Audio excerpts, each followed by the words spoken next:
Hello guys, welcome to back my channel. कुछ गधे जो है खुद को जो है भगवान श्री कृष्ण से कंपैरिजन कर रहे हैं। बोल रहे हैं उनकी 16,108 पत्नियां हो सकती है तो हमारी 4 क्यों नहीं। मेरे को तो पहले बहुत हंसना आया ये सुनकर। बाद में अभी मैं उस पर वीडियो बना रहा हूँ। तो सुनो, सबसे बड़ी बात, हाँ सबसे बड़ी बात, वो महाराज थे, द्वारकाधीश थे, द्वारका के राजा आज भी है द्वारका के। और और है ना, राजा वही हो सकता है जिसमें पराक्रम हो, शूरवीरता हो, जिसके सामने कोई टिक ही नहीं पाता हो, है ना। नोक की कतार जिसको बोलते हैं ना, वो राजा को कहा जाता है। तलवार की धार जो होती है ना, एक धार में जो 100 के टुकड़े कर दे, वो राजा होता है। आए बात समझे। अपनी प्रजा को कैसे संभालना आता है, ये राजा होता है। और तुम राजा हो, गली के कुत्ते भी नहीं हो तुम, तो खुद को राजा समझने लगे। भाई साहब, कभी भी खुद को कंपैरिजन मत करो।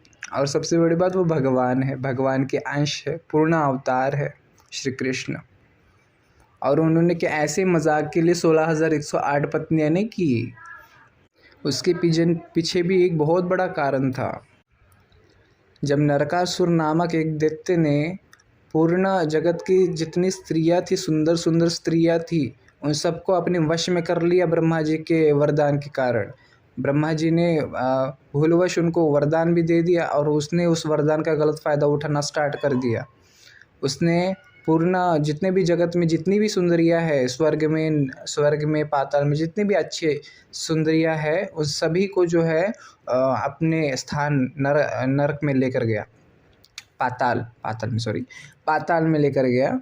एंड देन वहाँ उनके साथ जो है संबंध प्रस्थापित करने लगा। परंतु दैट्स माइन कि भगवती की कृपा से, माँ आदिशक्ति की कृपा से देवी कामाख्या भूमि पर वो ठहरा था। गलती से वो कामाख्या भूमि पर ठहरा था। और कामाख्या देवी जो है समस्त नारियों की शक्ति मानी जाती है, तो इसलिए जो है, और तब वो शक्तिपीठ जागृत नहीं था, ये बात है, तब वो शक्तिपीठ जागृत नहीं था, परंतु वहाँ देवी का अंश मौजूद था। इसलिए उसके प्रभाव से जो जितनी 16,108 नारियाँ थी, उन सबको रजस वाला टाइम आ गया। और इसलिए जो है वो कभी अपना संबंध स्थापित कर ही नहीं पाया।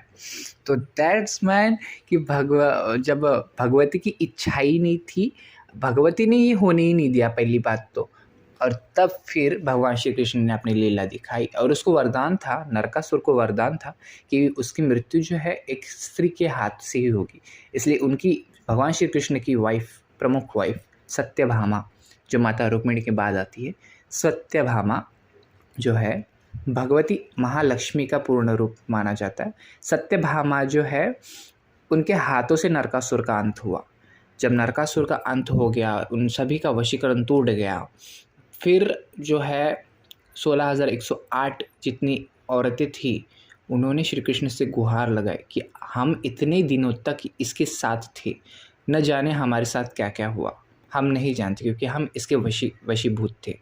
अब हम संसार में जहाँ भी जाएंगे, हमारी वहाँ जो है, हमें तो भला बुरा ही लोग कहेंगे, क्योंकि हम इस असुर के साथ थे। अब लोगों को क्या पता कि हमारे साथ क्या हुआ है क्या नहीं। हम मानते हैं कि हम पवित्र हैं, क्योंकि हमारे साथ कुछ हुआ नहीं, क्योंकि भगवती का क्षेत्र था वो, और भगवती का क्षेत्र था, इसलिए वह सुरक्षित रह गई। चाहे नरकासुर कितना भी पावरफुल हो, भगवती ने ऐसा कभी होने ही नहीं दिया उन सबको। तो सारी जितनी औरतें हैं श्री कृष्ण से कहने लगी, अब हमें कौन स्वीकारेगा, जगत में कौन स्वीकारेगा, क्योंकि हम नारी हैं।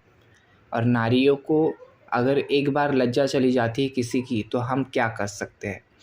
हमारे हाथ में कुछ नहीं। आप परमात्मा हो, आप ही हमें रास्ता दिखाइए, या आप ही हमें स्वीकार करिए, ऐसा कहा गया उन औरतों के द्वारा भगवान श्री कृष्ण को। तब भगवान श्री कृष्ण ने सत्यभामा से पूछा कि मैं क्या करूं। सत्यभामा ने कहा कि आपने सृष्टि को चलाया है, चलायमान किया है, आप जगत के नारायण हैं, पालनहार है, तो इनके पालनहार क्यों नहीं हो सकते? सखिया ही सही, आप सखिया मानकर या अपनी अर्धांगिनी मानकर इनको स्वीकार कर लीजिए अथवा इनको नया जीवन दान दीजिए। तब श्री कृष्ण ने सहदिल से, हृदय से सभी को स्वीकार किया। 16,108 को अपनी अर्धांगिनी बनाया और द्वारका में लेकर गए और इस प्रकार इनकी 16,108 रानियाँ हुई। आई बात समझ में?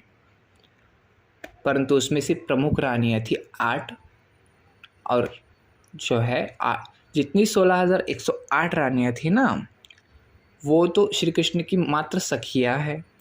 यही श्री कृष्ण आज भी मानते। अर्धांगिनी 8 है, 8 क्योंकि अष्टलक्ष्मी है और 8 अर्धांगिनियाँ है। आई बात समझ में?